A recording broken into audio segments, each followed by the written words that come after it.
nation. We salute, sir.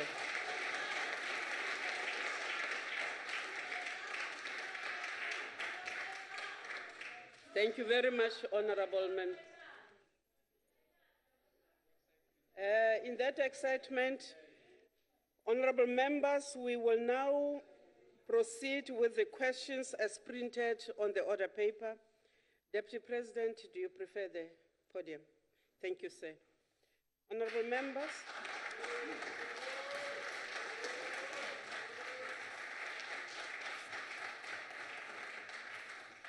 Deputy President, your first question is a question from Honorable Khai. That is our question number 13.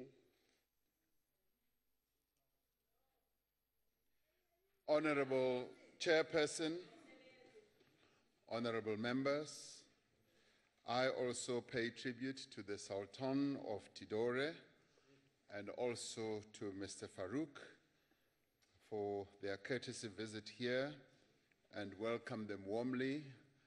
I should apologize to members because I was requested to meet them outside briefly, and that's what caused the delay in my coming in the House. But just to say, Mr. Farouk is a descendant, as the Honorable Chairperson said, of the Farouk family, who was brought here 1780. But the important part of that story is that he is a relative of our Minister Ibrahim Patel, and Ibrahim Patel is therefore a great-great-great-grandson of the great man who was imprisoned on Robben Island and served 12 years on Robben Island, and after serving those 12 years, settled here in South Africa. So Mr. Farouk is a descendant of a great freedom fighter, and so is the descendant, Mr. Ibrahim Patel. And we pay tribute to you, Mr. Farouk, for visiting our country. Thank you very much.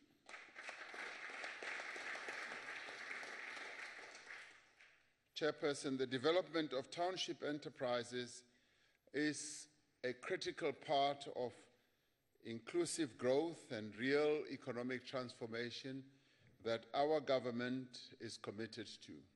And in many ways, it speaks to what we seek to do to develop township economies and rural economies in our country.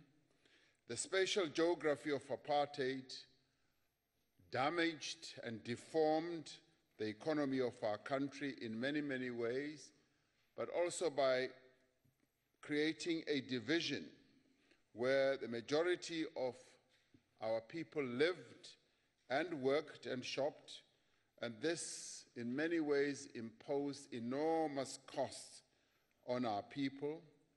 Many township entrepreneurs were and are still excluded and restricted from opportunities in the major commercial centers of our country.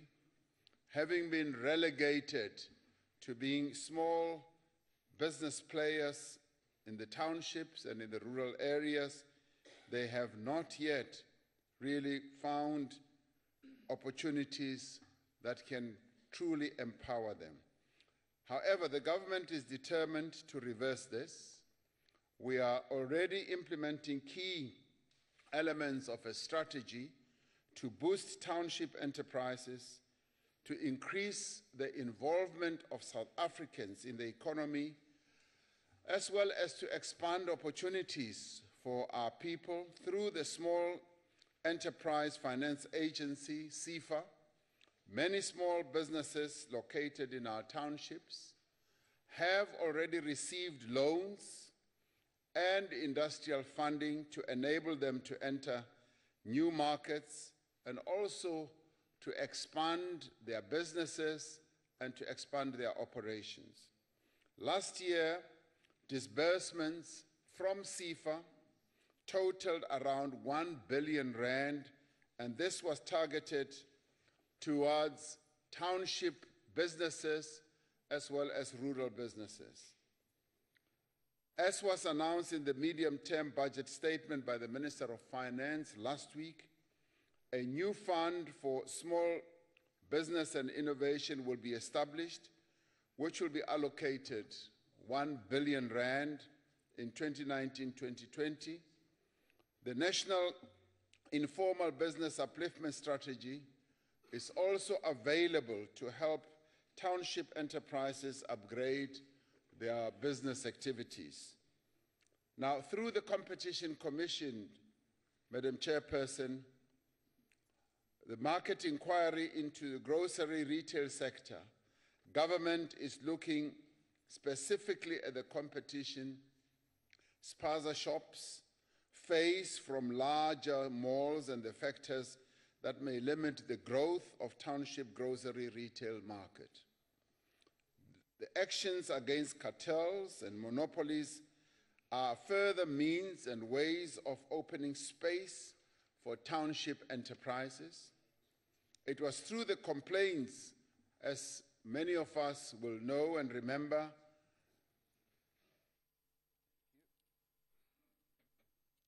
it was through the complaints that were raised by township shop owners that the investigation into the bread cartel was launched. With respect to youth entrepreneurs, government provides financial support to youth-owned businesses through CIFA, as well as the National Empowerment Fund, as well as the Industrial Development Corporation. In the past financial year, the IDC approved 2.3 billion rand funding to youth-empowered businesses, which are those with more than 25% youth equity ownership. Last year, CIFA reported that it approved funding of 222 million rand to over 10,000 youth-owned businesses, showing that the focus is on helping to empower youth-owned businesses. Much is being done to empower the youth and to also develop township enterprises. However, given the legacy of apartheid planning and the dire extent of youth unemployment, there is still much that needs to be done. And what also needs to be done is to improve the business skills, the entrepreneurial knowledge of young people in the townships, in the rural areas, and we're embarking on a number of other initiatives of setting up incubation centers that are going to help young people to become more proficient in the world of business.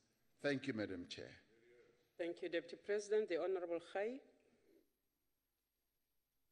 Thank you very much, Honorable Chairperson.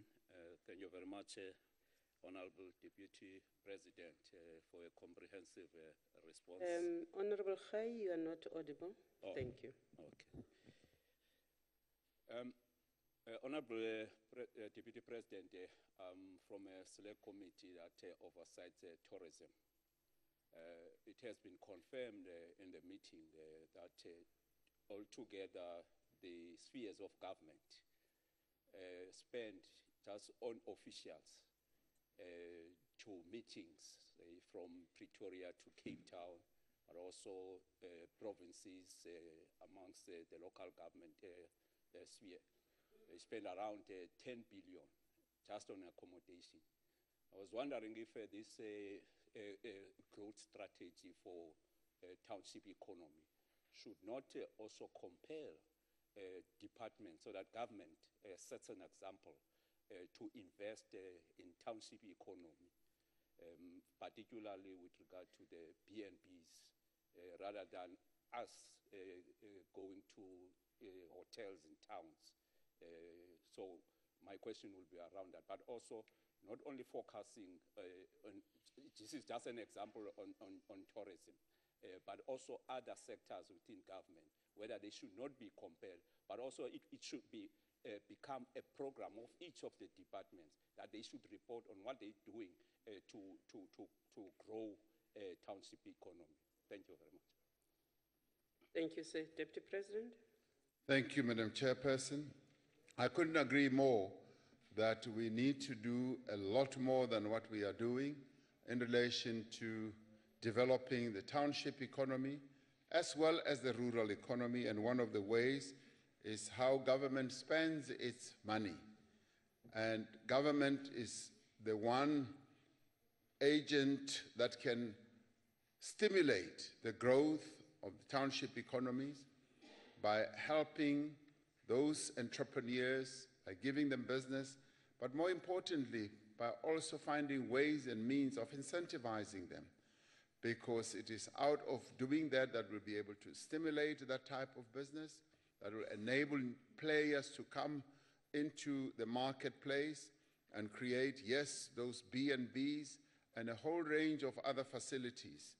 And I can say that, I mean, in a number of areas, and it's small pockets throughout the country, we are seeing a development of how the creation of B&Bs and meeting facilities in the township actually can help to stimulate those economies. I have seen it in Soweto, for instance, with Vilakazi Street, and if we could have more and more Vilakazi Street type of investment nodes, our economies in the townships can grow. And this requires a determined approach, yes, by local government, by provincial government, as well as by national government. So we need to come up with packages, incentive packages that can help to create those types of businesses, stimulate them, and once they are stimulated and incentivized, they can grow on their own, and they will be able to market those types of facilities themselves and attract a lot of clientele and users of the services that they provide. So I agree with you. It could be money well spent, and it is where we should be spending our money much more than in the traditionally established areas where it is much more easier to go. We should go to new frontiers, and the townships and the rural areas should be seen as new economic frontiers by us as South Africans, by the government itself. That's where we should be flocking to empower our economy, but also to empower our people who were previously restricted and prevented from operating in other more established areas. So I agree with that.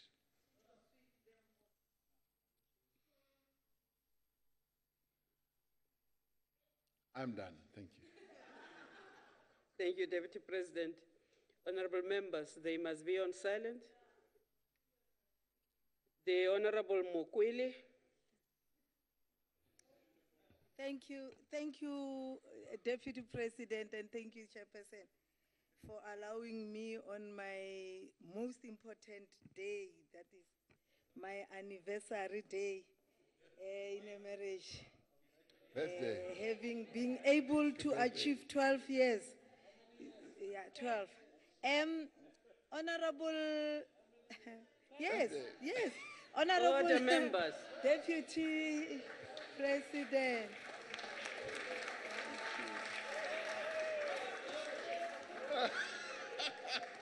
Honorable Mokwele, congratulations. Can we proceed with the business of the House?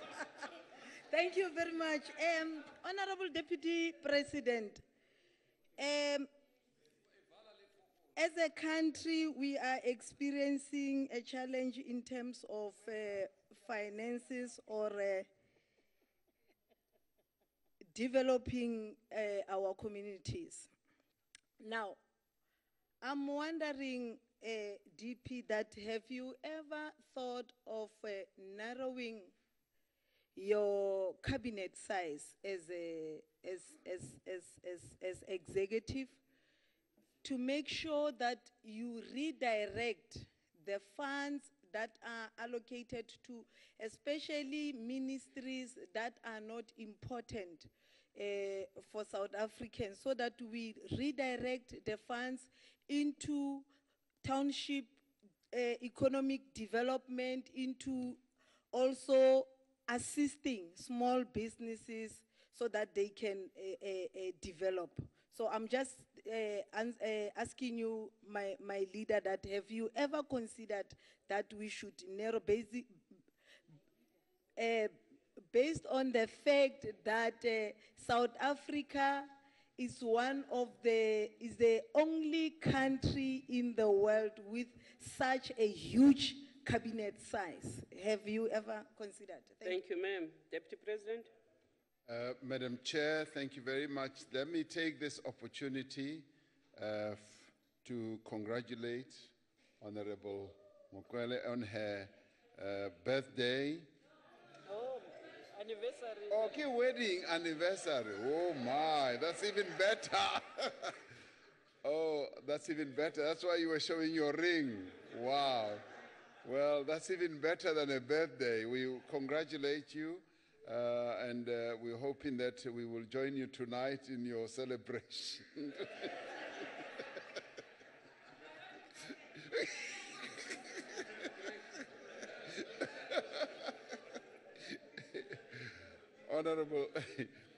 Honorable Chairperson, the question of the size of the executive is a matter, obviously, that is decided upon in many, many ways by the President, and its composition is something in terms of size that has been debated on a number of occasions.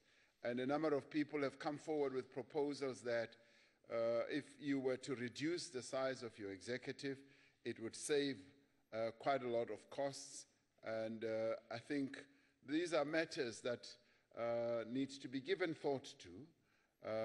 We also need to give thought to where we can cut costs. What areas can we cut back on and save money? Areas, it could be areas, things like, travel money, and as we travel overseas, how many people should we be taking in the delegation and all that? Because these are very, very difficult times from an economic point of view. We do need to tighten our belts as our financial resources are becoming lesser and lesser from a revenue collection point of view. We therefore need everyone to tighten their belts, and it should start right from the top, right from the executive to the parliamentarians, as well as all of us who are in, say, government service, and find ways and means of cutting down on everything that we are spending money on. So this is a collective effort, and I'm glad that it is being raised at this platform of members of the NCOP, because it is here that we give leadership to everyone who works in the government sector. What you have said, Honorable Member, we will be able to take forward and take into account that these are the sentiments that are being expressed by members of the NCOP. Thank you very much. Thank you, Deputy President. The Honorable Julius. Thank you, Chairperson. Thank you, Deputy President. I think it's already ushering in some changes for next term.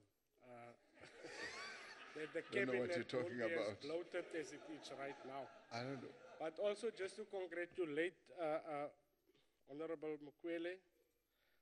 But I think next time you should dress up on your anniversary and get rid of the rest.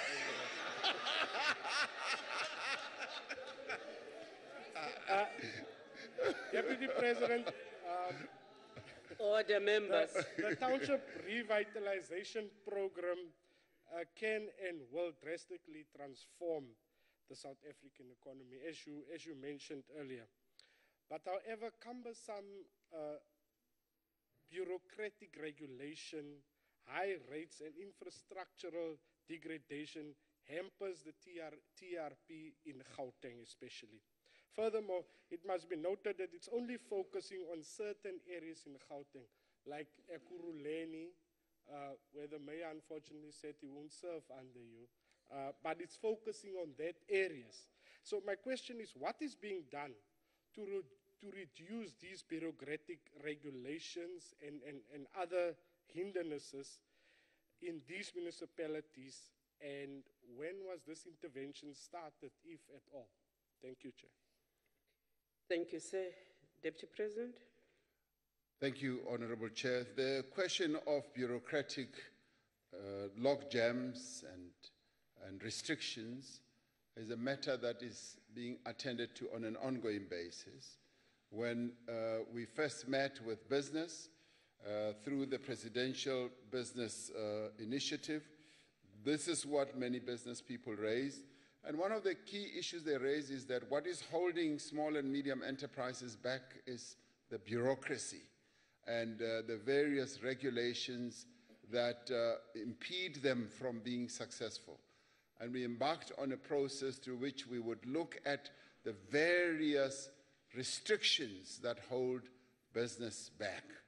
And I can testify that there are quite a few, and that is why we've embarked on this process of looking more closely at what those are.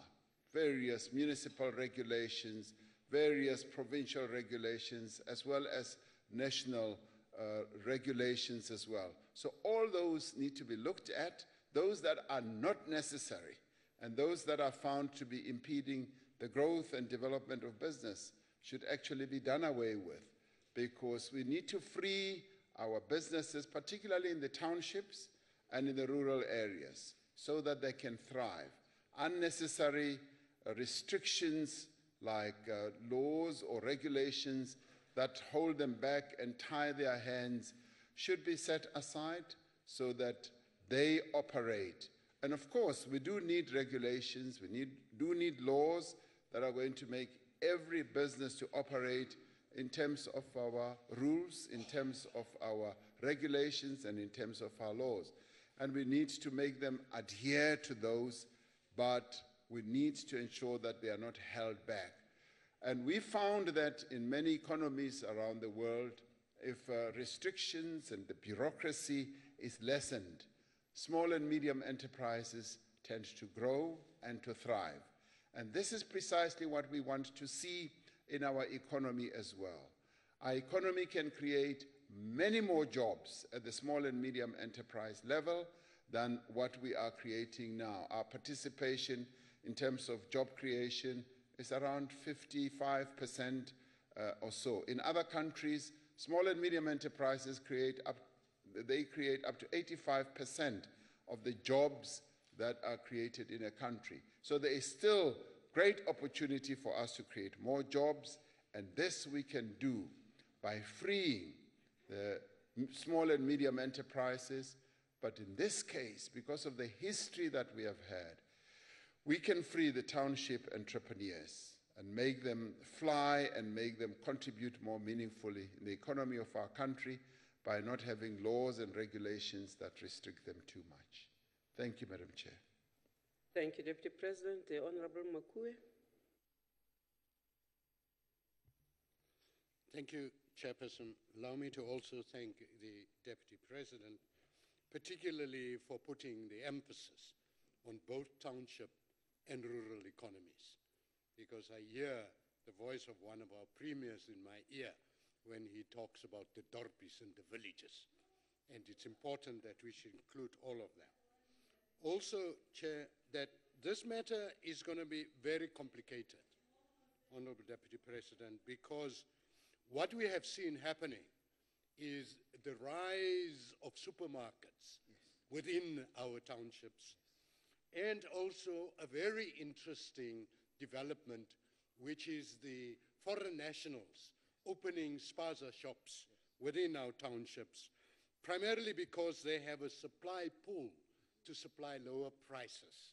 My question, therefore, would have the two elements, which is the one in this strategy that we are looking at now. Is there also an element to help entrepreneurs so that there can be that supply pool so that they are able to make profits, but also provide goods and services at reduced prices? And the second part of that is the reality that we're sitting in the fourth industrial revolution. And if I go to Vilakazi Street now, I want to be able to have Wi-Fi connection. Otherwise, it is going to be less attractive to me as a tourist. Is that also an element of the plan that it is embracing? And then I think just a piece of opinion that I would want to give Deputy President is that we should never underestimate the potential of the entrepreneurs themselves to provide us as political leaders Thank you, with Ntate guidance Makue. as to what Your they want. time has Thank you. expired. Please remember, honorable members, it is one supplementary question. You can use your 2 minutes to preamble but Deputy President, please. Thank you, Madam Chair. It is on the very last opinion that you give that I'd like to start my reply. I had occasion during a period when we were doing door-to-door visits in Orlando West.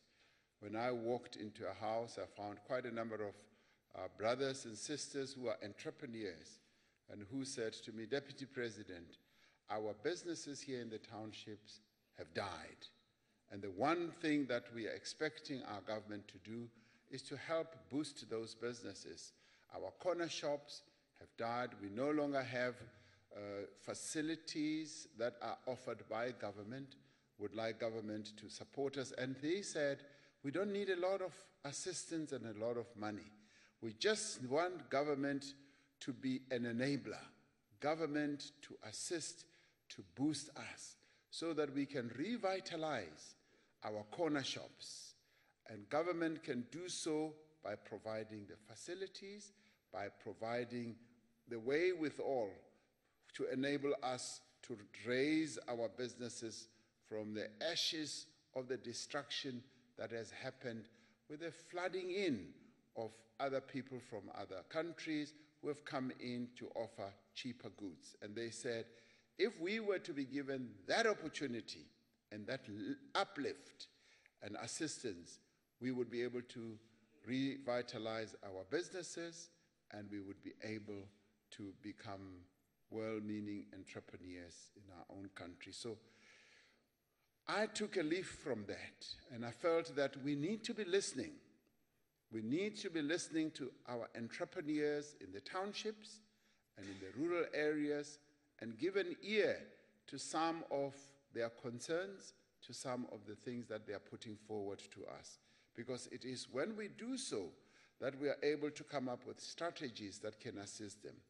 For instance, when it comes to these various malls that are in our townships, we need to be pushing more and more so that space and opportunity should be created for our small, medium enterprises, yes, to participate there, but also to create other shopping areas for our small and medium enterprises so that they create a market, because we need to assist and support them in creating a good market for their services and their goods.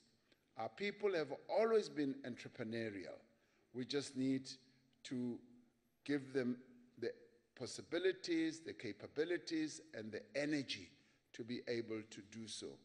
And if we are able to do so, they will form their own clubs.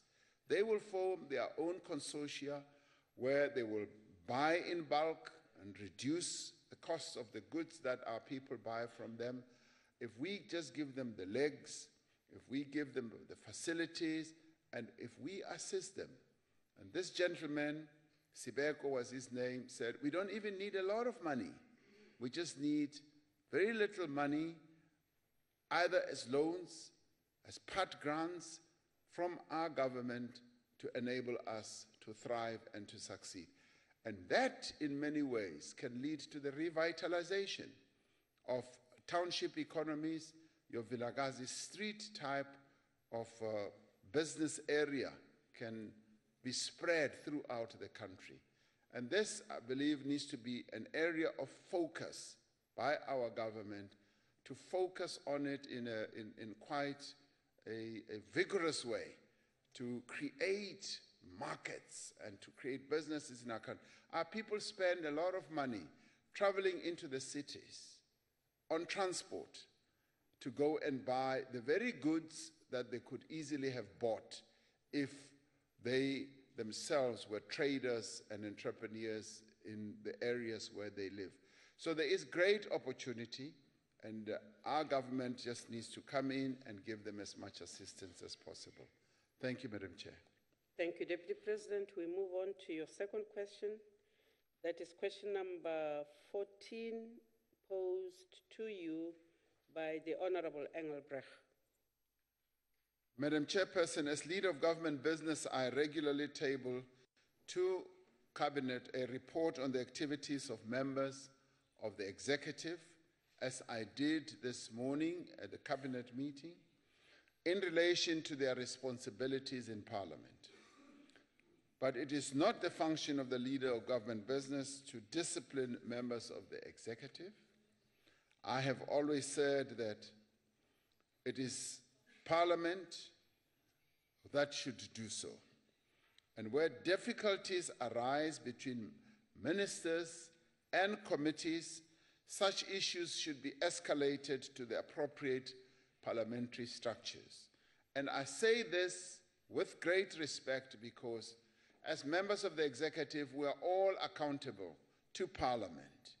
That is something that should never be forgotten. And that is a fact that sometimes we gloss over and don't keep in the front of our minds. Parliament has a full right and authority to sanction members, not only its members, but also members of the executive.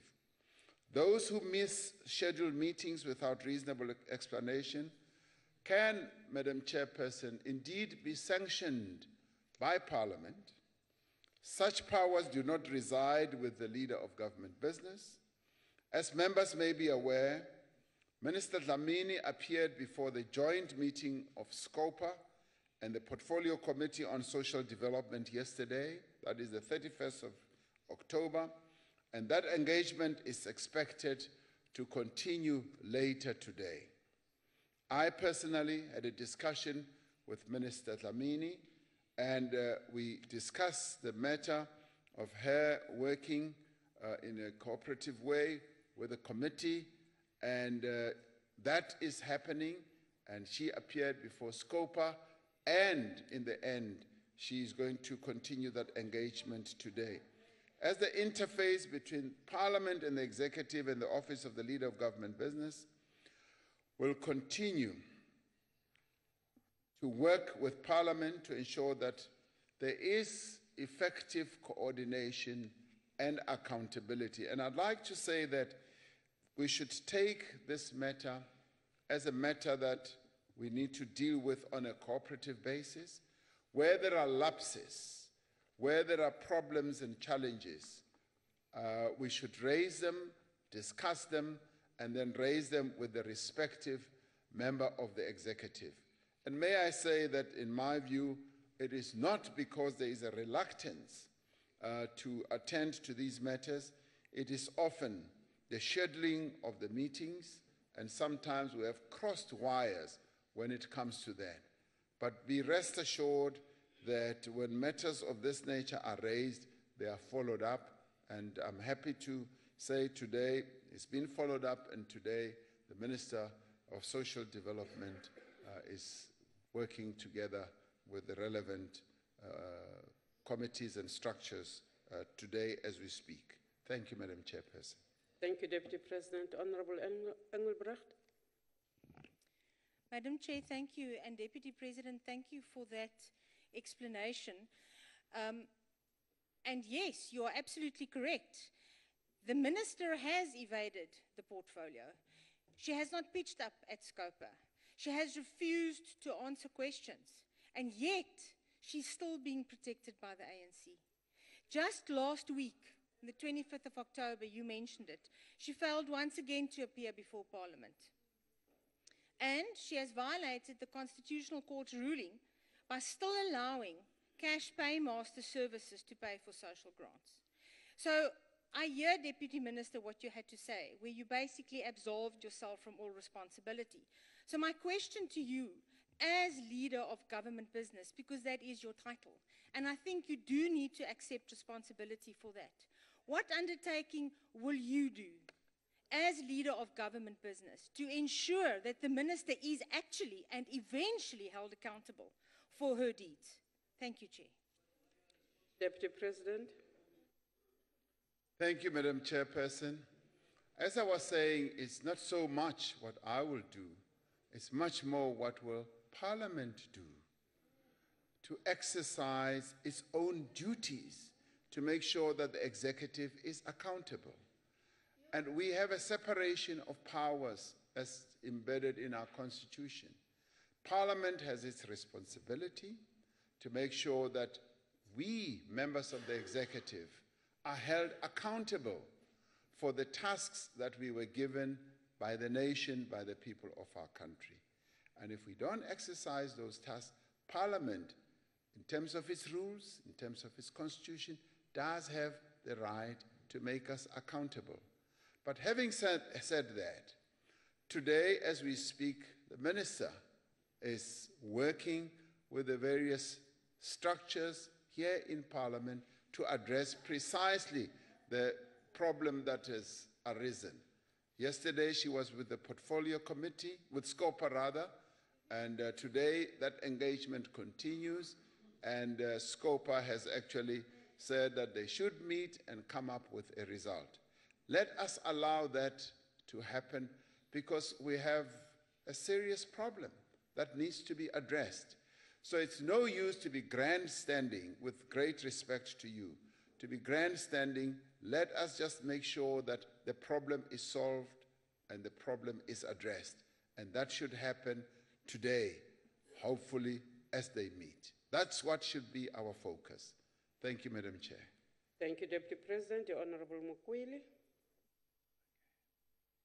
Ke a go leboga modulasetulo. Deputy President, this matter is not of Honorable Bathabile Dlamini fela. It also cut across in all the Gupta-linked ministers. Whenever Parliament have to hold them accountable, it's either they don't come, they abscond, or the chairperson responsible for a particular portfolio will be removed one way or the other. It's happening. It's very much difficult, Deputy President, as Parliament to hold executive accountable where political factions and political sort of interference of Babaka Duduzane. Whenever you get as Parliament to deal with the matter of ministers that are appointed at Saxon World, that is the problem. I will cite an example of Honorable Faith Mutambi. What happened about Honorable Faith Mutambi, she was called by the committee to come and account. But what happened, instead of her coming, the caucus of ANC said, and the minister responsible cited her dissatisfactions towards the chairperson of the committee, and the chairperson of the committee was Your question, please. Your time is almost up. Now, Deputy President, I know it is not your responsibility as leader of business, but I think you and President, you are forming part of presidency. What is it that you discuss in your meeting with President to make sure that you deal with these incapacitated members of cabinet? Thank you. Deputy President.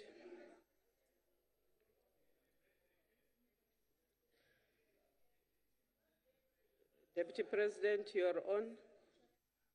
Honorable Mukwele, I seem to be reading that as an invitation for you to attend meetings to come and hear what we discuss. So we'll consider that invitation. But more seriously, I think what we should not do as Parliament is to, in the face of the challenges and the problems, which could include the non-attendance of members of the executive, run away and throw our hands up in the air. We are politicians. We are here elected to deal with difficult and complex matters. And those matters include precisely the challenge that you have spoken about. And as I was saying earlier, our task, my task as leader of government business, yes, is to raise all these matters with members of the executive and make sure that members of the executive are aware of their responsibilities. But in the end, the task of making members accountable rests with Parliament.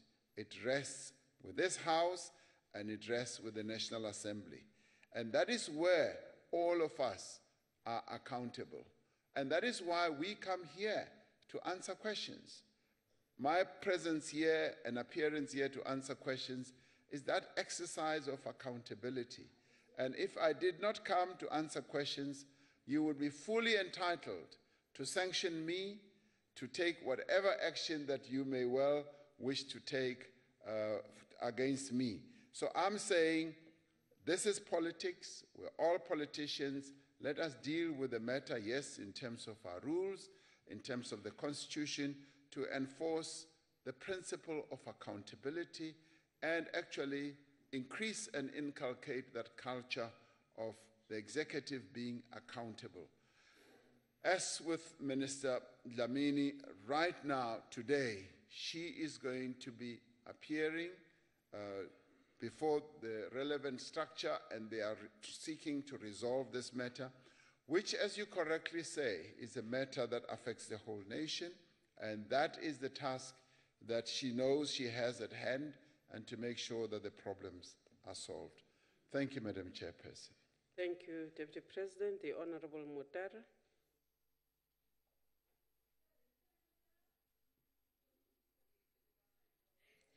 Thank you, Deputy President. Deputy President, I think you've eloquently expressed the role of Parliament as it relates to the executive, and I think there has to definitely be healthy tension between the legislature and the executive in that accountability and in our role as holding the executive accountable. A lot has been asked or said in relation to your responsibilities as leader of government business. Now, could you please perhaps, without going into probably extensive detail, express what are your roles and responsibilities as leader of government business? And when responding to that, when you explain, if you could, in your role as leader of government business, relate to us as Parliament, what are some of the issues that Parliament needs to address in making your role as leader of government business a easier one? Thanks, Chair. Deputy President. Thank you, Madam Chairperson. The role of the leader of government business clearly is the interface between the executive and Parliament, and to ensure that there are good relations, smooth working relations between the two entities, whilst observing the separation of powers. Now, in terms of our rules, the leader of government business has to relate to the Speaker of Parliament and the Chair of the NCOP and meet on a regular basis to deal with matters that have to do with that relationship. And those would deal with the programming of Parliament, the programming of the legislative program, for instance, that will come from the executive into Parliament, being the National Assembly, and the NCOP. How we streamline the tabling of those bills and how many bills we expect should be passed in the year, and how the committees are functioning, and make sure that those committees function well. Now, we meet on a regular basis to deal with precisely that.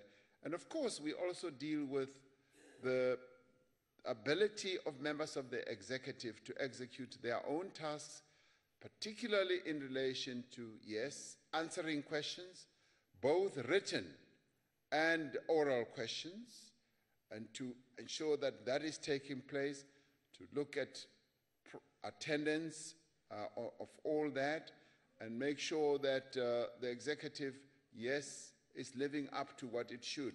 But the issue of accountability in the end is then left to the House. And in doing all this, we smoothen the relationship, and you are correct in saying there has to be a healthy tension. The healthy tension that will in the end mean that the executive should not try and encroach on the tasks and responsibilities of the legislature, and similarly the legislature does not encroach on the tasks and responsibilities of the executive. And when, for instance, there are changes, as there have been in the past in the executive, to notify the Speaker of Parliament and the Chair of the NCOP that this has happened in a formal way, in a letter, and those are all set out in our rules. What will make our task a lot easier as the LOGB, the Leader of Government Business and Parliament, is to make sure, obviously, that Parliament does exercise its own role. Parliament does hold us to account. And you put it beautifully, Honorable Mutala, by saying that healthy tension. There does need to be that tension. It cannot be forever a sweetheart type of relationship. That tension does need to be there, but it should never be tension of a hostile nature. It should be the type of tension that will demonstrate to the executive that we are accountable to the legislature and to members of Parliament. And that in itself will help to keep us on our toes. And that in itself, I think, will also help members of Parliament to be on their toes, to know that they have a task to execute. And the other one that will help is for members of Parliament themselves to take their own responsibility very seriously, to be members who will, be diligent and attend their committee meetings and attend Parliament. And on our side, we will also help you if we execute our tasks seriously with diligence, so that when we are called, we come. We come to answer questions and we attend committee meetings. There is no other way in demonstrating that we are a fully fledged democratic system, or we have democracy in our country. Parliamentary democracy has to be acted out. We've got to see that it is alive. And this is what is embedded in our Constitution. So I'm saying that all arms of the state need to execute their tasks without fear or favor. And that is what Parliament should also do. Thank you, Madam Chair. Thank you, Deputy President. The Honorable Julius. Dankie, voorzitter. Deputy President, I hear you say that it's about politics, holding the ministers accountable.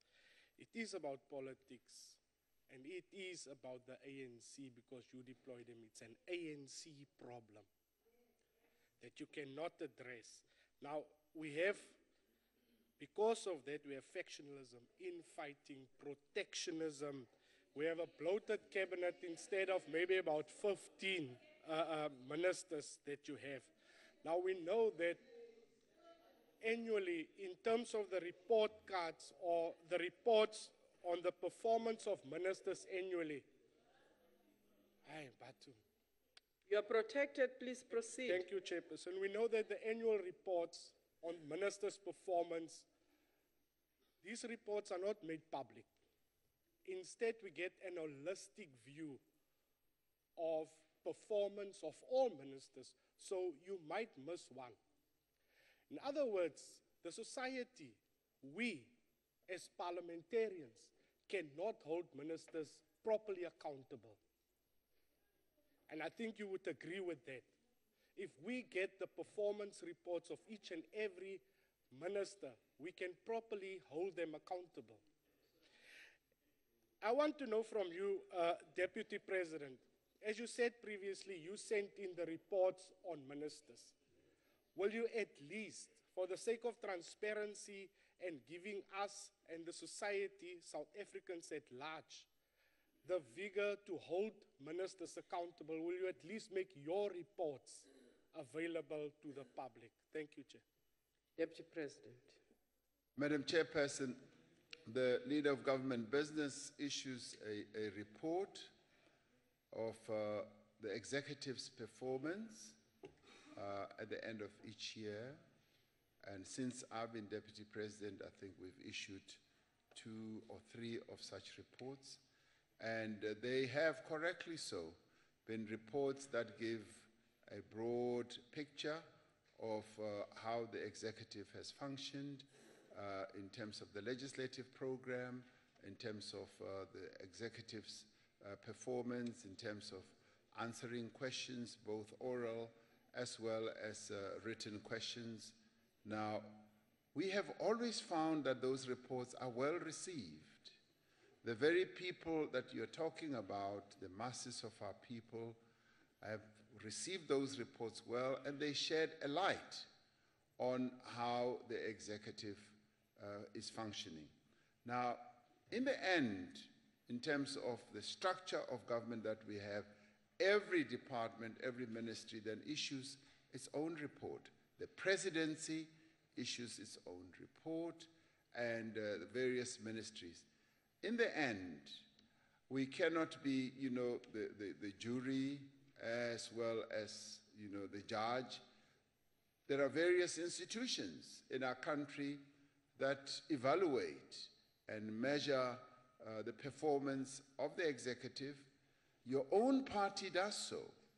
The Democratic Alliance issues a report. Every year it gives people, 10, 5, and all that, and we often wonder, how do you arrive at that?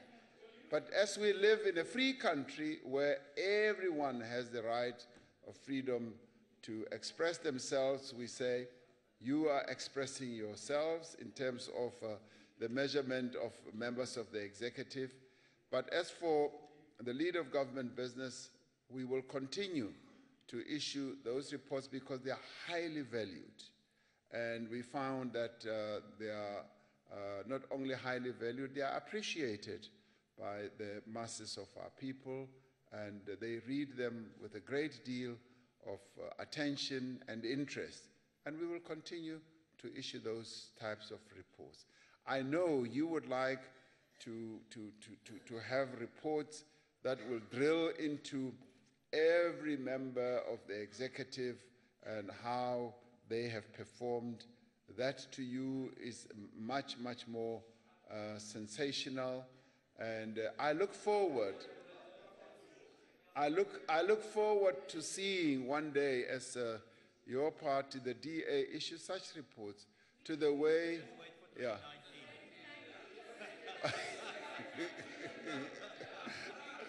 Well, you have said it. You say you want to wait for 2019. Well, from your lips to God's ears. Thank you very much. Thank you, Deputy President.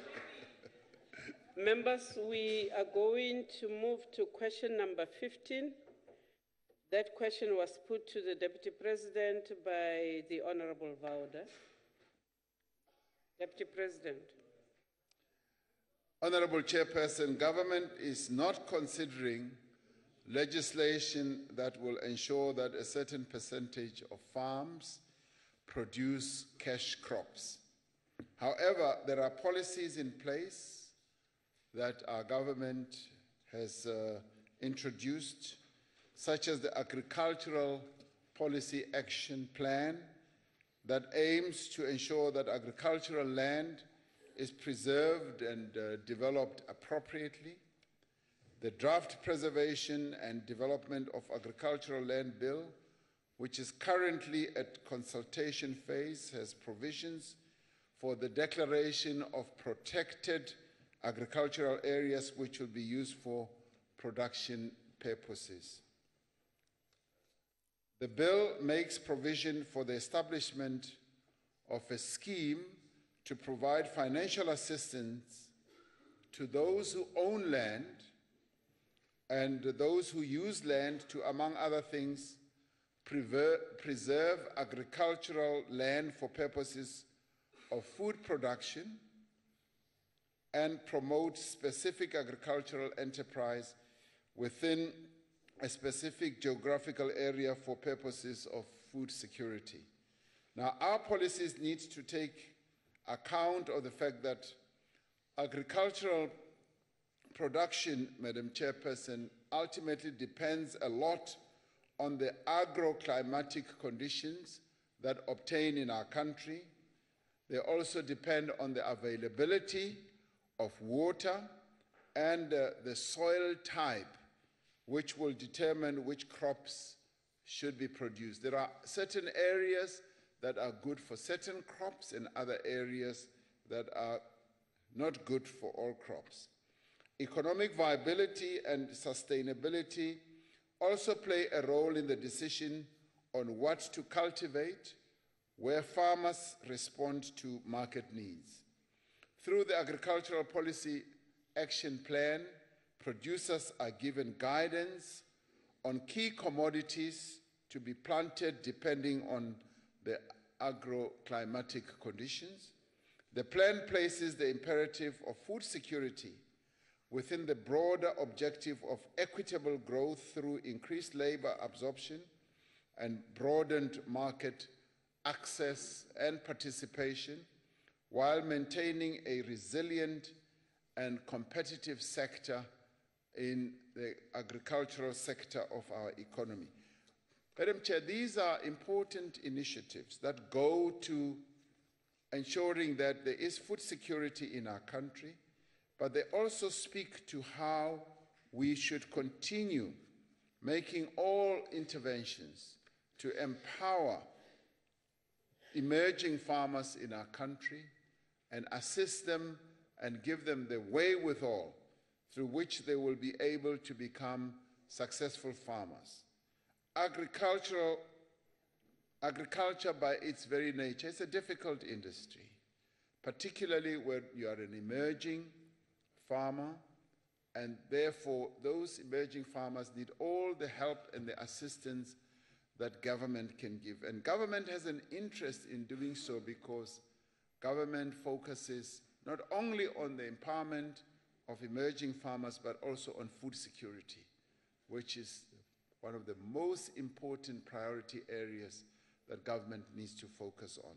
So all these initiatives are there, available to our people, and the government is there to assist them. Thank you, Madam Chair. Thank you, Deputy President. The Honorable Vauda. Assalamu alaikum. I take this opportunity, Honorable Chair, not only to congratulate the Honorable Mokwele, but also to remind the Honorable Julius that the Honorable Mokwele is fully dressed. And if he is hoping to see her in any other, he can forget about it, okay?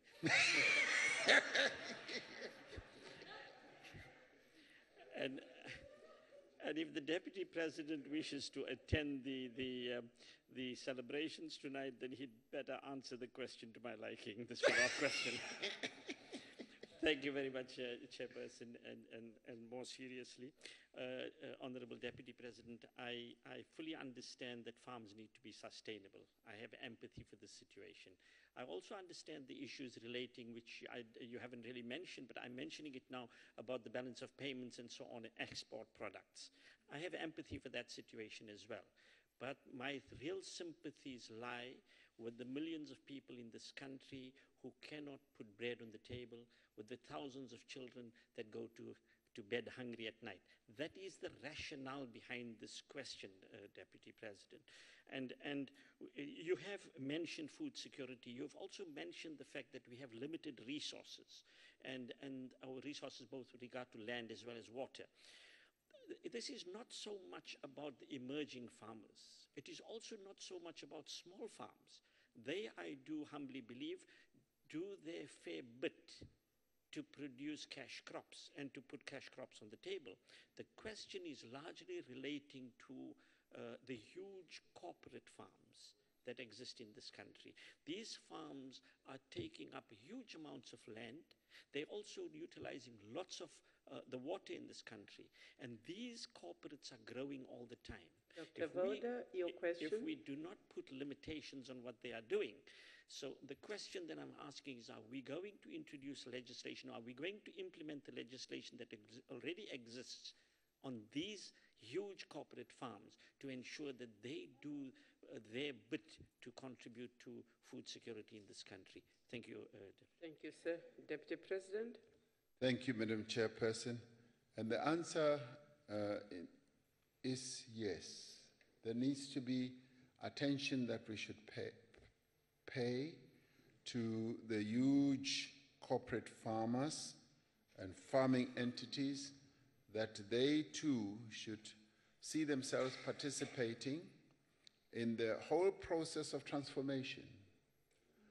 They should embrace the transformation agenda of our government, because transformation of our government speaks to precisely how the farming sector, through these huge corporations, has been monopolized.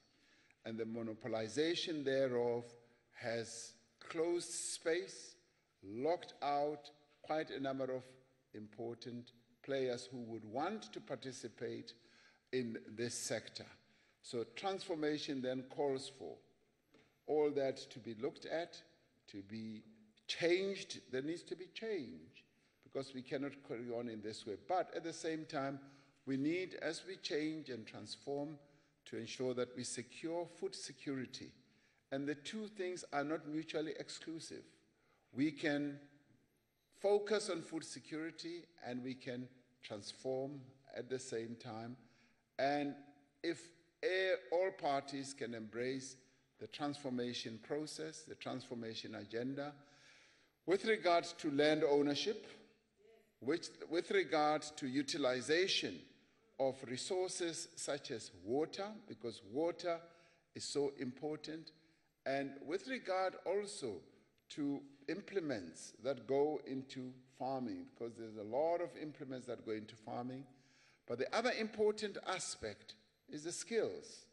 The skills base in farming was eroded from our people or destroyed during the period of dispossession. And that is the skill base that we should also find ways of bringing back, and therefore that calls for transformation as well, and gender skills base. And you will be pleased, Honorable Wouter, to know that many young people are now going into farming colleges, farming institutions, to go and learn about farming, because they see that there is a need and a gap in terms of their own career choices to get into this space.